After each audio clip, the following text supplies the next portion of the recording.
Tutajenga pale Kidete ambayo na fedha yake ipo, na tena mkae mmalizie na yale mengine 7. Mheshimiwa Waziri wa Uchukuzi tumeongea, Mheshimiwa Waziri wa Kilimo tumeongea, pamoja na Mheshimiwa Waziri wa Fedha, ili na yale mengine ambayo fedha yake ilikuwa bado haijakamilika tutumie utaratibu ule tuliokubaliana, ili na yenyewe yote yajengwe ili tuweze kupata suluhisho la kudumu. Wapo ambao huwa wanafurahia watu wakipata matatizo na kusherehekea na kuorodhesha na kukejeli. Mimi niwaambie, serikali haijalala. Imefanya mwaka 2010 kama tulivyoelezewa hapa, ikatuvusha kwa muda, ikafanya mwaka 2021 22 ikatuvusha kwa muda. Tulichukua hatua zile za kutuvusha kwa muda ule, lakini hatukuishia hapo.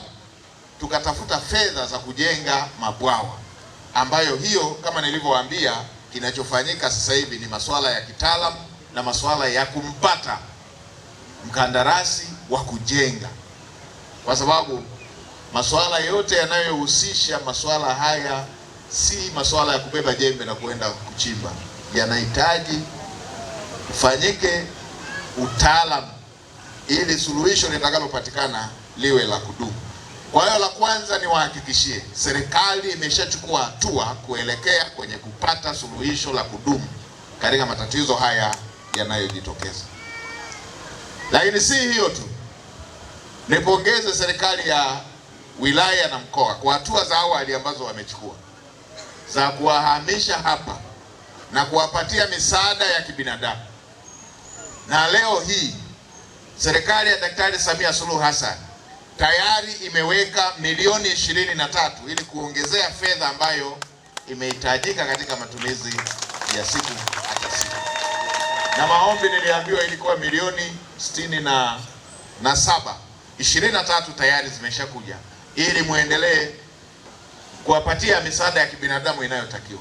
Na hizo zingine, kwa sababu na Waziri wa Fedha yuko hapa na viongozi wanaohusika na masuala ya maafa, mawasiliano yataendelea ili kuweza kuhakikisha utu wa Mtanzania, utu wa Wanatindiga unalindwa, na kuhakikisha kwamba haya ambayo yamekuja, ambayo ni ya sehemu mabadiliko ya tabia nchi na sehemu ni mvua za Mwenyezi Mungu, yasisababishe utu wa Mwanatindiga, utu wa Mtanzania ukapotea. Kwa hiyo hii tayari hatua imeshachukuliwa, na leo hii milioni 23 zimeshakuja kwa ajili ya kuweza kuhakikisha kwamba misaada ile ya kibinadamu na huduma za kibinadamu zinapatikana katika eneo hili. Nitumie fursa hii kuwashukuru wale ambao tayari walinyosha mkono wao. Tunawashukuru sana. Huu ndio Utanzania,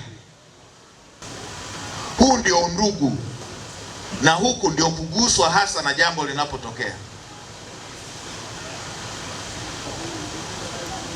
Sio ule watu wanapopata tatizo wengine wanafanya ni mtaji wa kisiasa, na hawa watu hata hawajifunzaji, hawajuagi kwamba hilo ndio linalosababishaga wasishinde. Ndio maana hawashindaji, kwa sababu watu wakipata tatizo wao wanafanya mtaji, na wameshakuwa, maana tuna vyama vingi muda mrefu sana. Ni umri wa mtu mzima. Huu umri wa mtu mzima ukiwa ujifunzi hivi, sisi kwenye tamaduni zetu inakuwa aibu hivi. Watu wakipata tatizo unatakiwa uende kutoa msaada, umnusuru kwenye tatizo. Sio mtu akipata tatizo wewe unakimbilia kupiga picha ili utukane. Badala umnusuru maisha yake, wewe unakimbizana kupata picha nzuri, mwenzako yuko kwenye tatizo. Mawazo ya kitumwa kabisa hayo.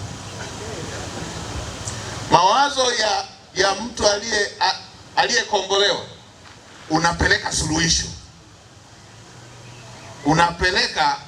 unapeleka msaada wa kibinadamu. Na haya mambo ambayo yanakuja kwenye yanayotokana na mabadiliko ya tabia nchi yanatokea popote pale, yanatokea popote pale, yanatokeaga mpaka kwenye zile nchi zilizoendelea. Yaani zile nchi zilizoendelea namba 1 mpaka namba 5 zinapataga madhara ya aina hii.